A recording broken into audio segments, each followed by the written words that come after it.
কবি নির্মলেন্দু গুণের লেখা কাশফুলের কাব্য। ভেবেছিলাম প্রথম যেদিন ফুটবে তোমায় দেখব, তোমার পুষ্পবনের গাথা মনের মতো লিখব।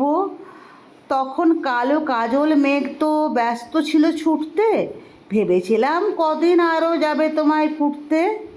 সবে তো এই বর্ষা গেল, শরৎ এলো মাত্র, এরই মধ্যে শুভ্র কাশে ভরল তোমার গাত্র।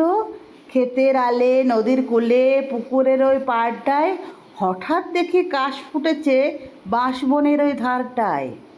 আকাশ থাকে মুখ নামিয়ে মাটির দিকে নুয়ে, দেখি ভোরের বাতাসে কাশ দুলছে মাটি ছুঁয়ে। কিন্তু কখন ফুটেছে তা কেউ পারে না বলতে, সবাই শুধু থমকে দাঁড়ায় গায়ের পথে চলতে। উচ্চদোলা পাখির মতো কাশবনে এক কন্যে তুলছে কাশের ময়ূর চূড়া কালো খোঁপার জন্য। শরৎ রানী যেন কাশের বোরখাখানি খুলে কাশবনের ওই আড়াল থেকে নাচছে দুলে দুলে। প্রথম কবে ফুটেছে কাশ সেই বধূরা জানে, তাই তো সেটা সবার আগে খোঁপায় বেঁধে আনে।